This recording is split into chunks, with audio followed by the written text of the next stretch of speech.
1-1 tra Torres, oggi in tenuta bianca, e Cassino. Ma partiamo dalla fine. Minuto 89, Pisano mette in aria, il portiere ospite in uscita chiama il pallone, il suo difensore si abbassa per consentirgli la presa, salta Milani che anticipa tutti e mette dentro. Questa la dinamica ricostruita sulle immagini da chi era lì. Tutti d'accordo tranne i difensori in blu e l'arbitro, il signor Duzel di Castelfranco Veneto, che fischia il fallo e mima una spinta che da queste immagini tuttavia fatichiamo a scorgere. Il mio gol era regolare, le parole di Milani a fine gara, e tendiamo a credergli. Sarebbe stato un successo meritato per la Torres, che alla sesta giornata di Serie D, dopo essere andata sotto dopo 3 minuti, ha fatto molto per riprendere in mano la gara, pareggiata nella ripresa con il rigore di Sartor. Negli ultimi 25 minuti il Cassino, rimasto in 10, si è difeso con le unghie e con i denti sull'assedio finale dei rossoblù, portando a casa un pareggio che vale molto, come ha sottolineato il tecnico Urbano a fine gara. Partita iniziata in salita, con il gol subito dopo 3 minuti. Guarino si perde Tribelli che fa quel che vuole in aria e dal fondo mette dentro per la corrente Tomassi che liberissimo può insaccare. Ci mette qualche minuto la formazione di mister Mariotti a prendere in mano il gioco e a portarsi nella metacampo ospite con regolarità, e sarà questo il refrain della gara, con il Cassino che si renderà pericoloso sulle rapide ripartenze a qualche pallone messo in aria da piazzato.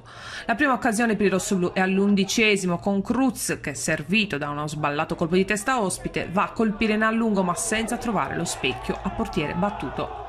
Al 22° conclusione di De Martis e palla non trattenuta da Della Pietra, ma non ci arrivano i rossoblù.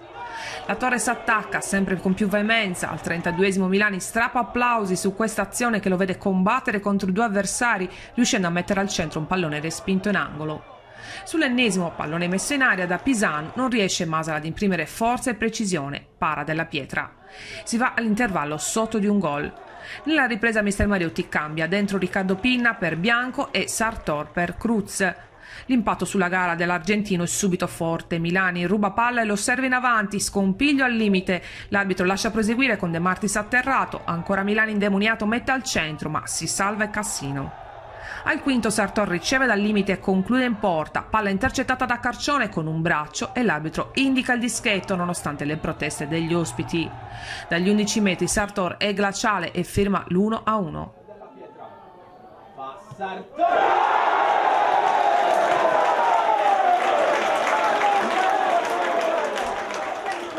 È un buon momento per la Torres che, spinta dall'entusiasmo, si porta sempre più spesso in avanti pericolosamente.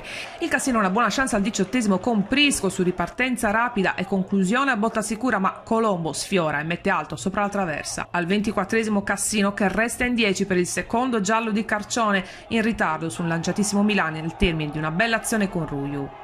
Sulla punizione conseguente di De Martis deve mettere in angolo Della Pietra.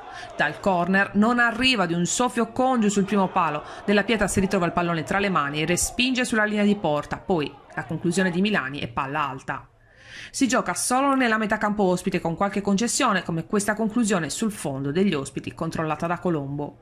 Poi è solo Torres con Milani che prova a fare tutto da solo in aria, e poi con questo tocco delizioso di Masala per Sartor che controlla di petto ma viene anticipato dal difensore al momento del tiro. Dentro anche Samuele Pinna e poi Alessio Virdis nel reparto d'attacco rossoblù, ma il risultato non cambia. Anzi sì, solo per una frazione di secondo, con il gol annullato che abbiamo già visto. Nel recupero Sartor potrebbe firmare la sua doppietta, ma il pallone sul suo colpo di testa termina fuori di pochissimo.